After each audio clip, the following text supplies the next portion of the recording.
I stayed back in Wakefield, in Boston, for about until the fall of 2004.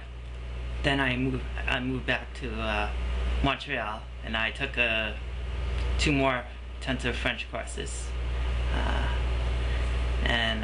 Basically after that, it was kind of hard because I was hoping to find a way to become a permanent resident up here, even though I didn't really have any qualifications, and unfortunately that didn't really come out very well. It's probably poor planning on my part of it, but basically I had to leave here in fall 2005, and it was a very difficult time in my life.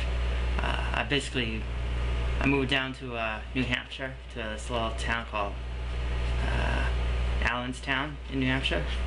Basically it's in the middle of nowhere. There's nothing to do. I didn't have a driver's license, never mind a car. I was just totally reliant on other people. But decided, hey, I had to make the best out of it, and at least there are apparently a lot of French speakers in the area, and although I didn't really get the chance to practice, it was at least somewhat reassuring to know that if I'm an exile, and this is probably, yeah.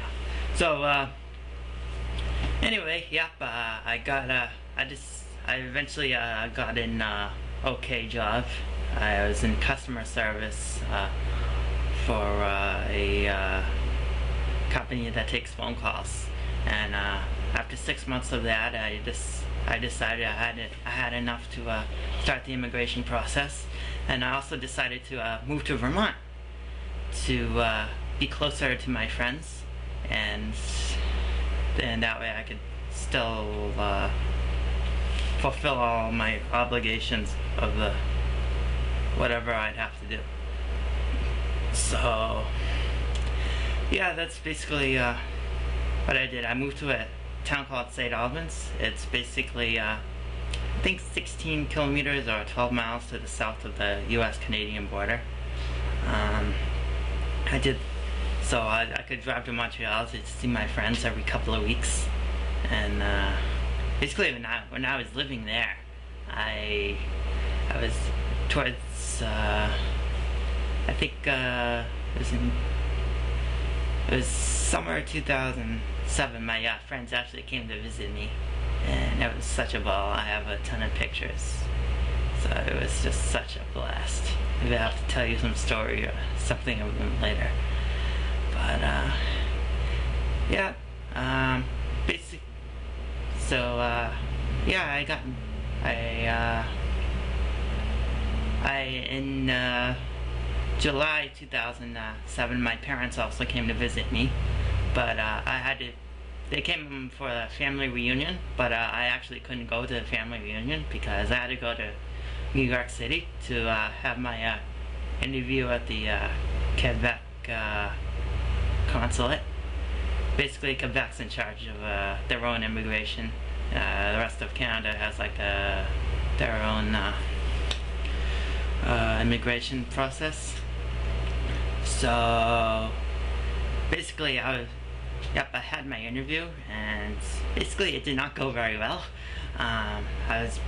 According to the visas officer, government representative's opinion, I was like a few points short of the requirement, but she said she'd try to see if she'd submit the application anyway, and she said she couldn't promise anything, but she said at least that's what she did. But yeah, anyway, yeah, I was basically making the assumption that when I visited New York, I'm like, wow, this is an awesome place. It's like so big, and it's so diverse here. I'm like, it's if I couldn't move to Montreal, then hey, at least I could move to New York.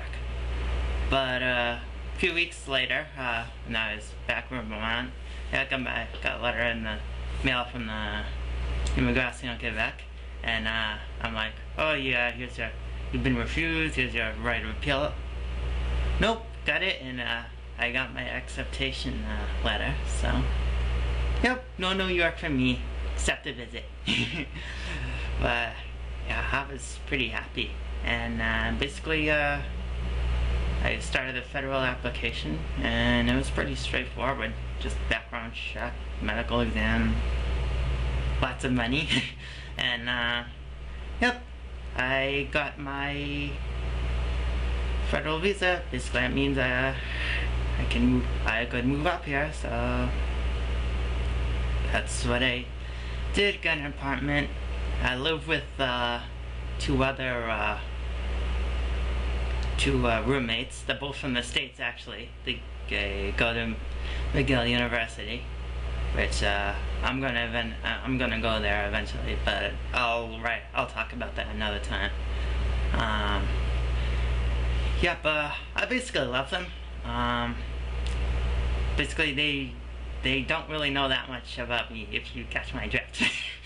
I don't even know if they know if I'm gay, so, but they'll find out another time. I mean, being trans, I try to hide it from other people. I mean, I make it known on YouTube because I want I need connection to the rest of the trans community, which, even though there's an organization here, it's good. It's just I think YouTube is awesome because I get to talk to everybody from all over the world. Yeah, there's a lot of Americans, but there's also, I found a few of us in Australia, and yeah, other places. So I just love it. I don't know what I did with before YouTube, never mind the internet. Oh, I was actually considering going to Australia for SRS, among other places. I think in Thailand, but eventually my parents, yeah, they basically got working, and they got me into Montreal, so that's what I did. Let's see, after I had my surgery, yep, oh yeah, I moved here on the 22nd of March, 2008, this year. I'm now a permanent resident. I even have my nice permanent resident card, basically my green card. So, well, that's the equivalent in the US. Yeah, that's basically my life story so far, with the exception of, like, talking about my parents and just other family, but I think they're pretty deserving of, like, their own blogs, so that's what I'm gonna do. So I think this will probably do it for now, and I will talk to everyone later. You have a good one. I'll post another video pretty soon, either maybe tonight or probably tonight, but if not, then definitely tomorrow. So I will talk to all of you later. Take care. Have a good night. Bye bye.